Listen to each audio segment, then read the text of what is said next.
Harris on the wing, explosive. I think they're going to be a very dangerous team. That's also a very emotional weekend for many of us. It's Hall of Fame weekend as well, Sunday night, of which you're going to be part of. And you're going to be inducted into the NCAA, the Collegiate Basketball Hall of Fame, obviously into the Naismith Hall of Fame, and another congratulations on that in the offseason. But now you'll be one of 7 inductees, if I'm counting correctly, into the College Basketball Hall of Fame. Billy Packer's going to go in as well. Danny Manning, Charles Barkley's going to be there. Jim Phelan, Nolan Richardson, who did a great job in Arkansas.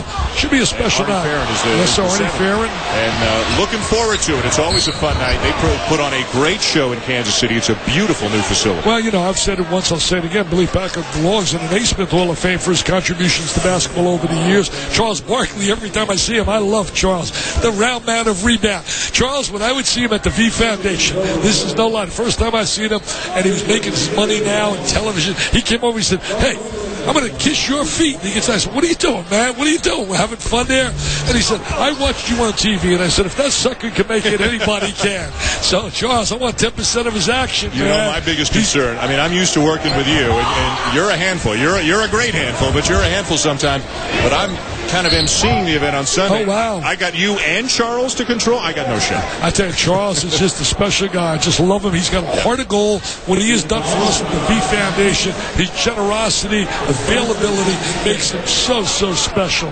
Danny Manning, you know, when I do my fabulous 50 in my book, you better believe Danny Manning's in my top 5 for what he did with that Kansas team, who was 12-8 at one time, and they ultimately came back. People were chanting NIT, and they won the NCAA title in '88.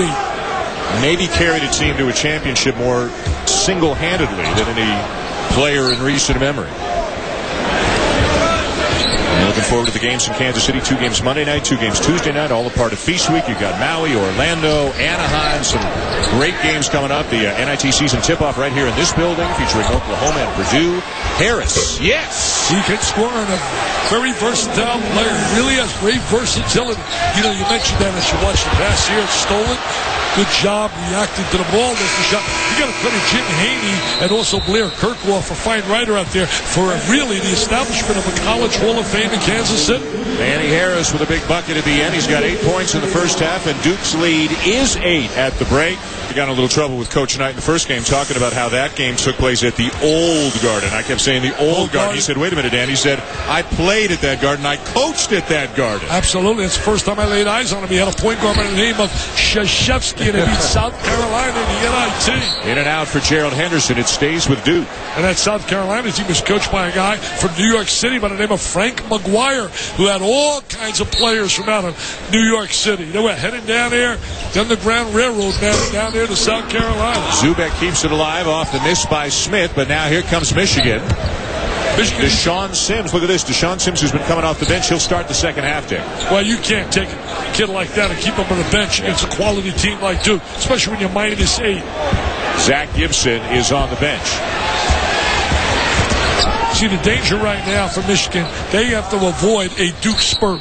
Duke is very capable. He lifted his pivot foot. That's a good call by Mr. Gladden. I think the officiating has been outstanding in this tournament. I really do. These guys get a lot of heat. I'm telling you now, in the games I've watched, they've been under control, they've been consistent, they've been quick with their calls, and they've really been decisive. Jamie Lucky, Dwayne Gladden, and Roger Ayers, the crew in this game. Coach Knight was quite complimentary to the officiating in the first game. Is that right? I'm serious. Oh, wow. It's 2 or 3 times. I'm serious. I think John Adams is going to do a great job. Yeah, he came to our gala, Dick Vitale gala. In fact, he's a cancer survivor, and he's taken over now to be in charge of the officiating. Harris behind the back, defended by Smith, gets by him. 16-footer by Sims, doesn't get the bounce. Got to make that open shot. You're struggling, you're down 8, you got to make those open shots. Duke basketball. We're early here in the second half. The championship game of the 2K Sports Classic, benefiting Coaches versus Cancer. Michigan trying to upset its second-ranked opponent in as many nights. They had lost 12 consecutive games against ranked opponents before beating UCLA last night.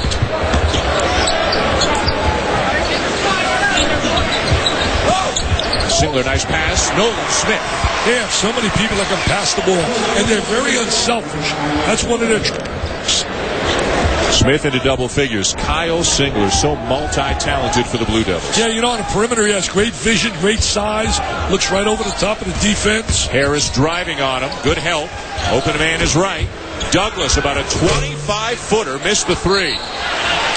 And over the back goes Sims.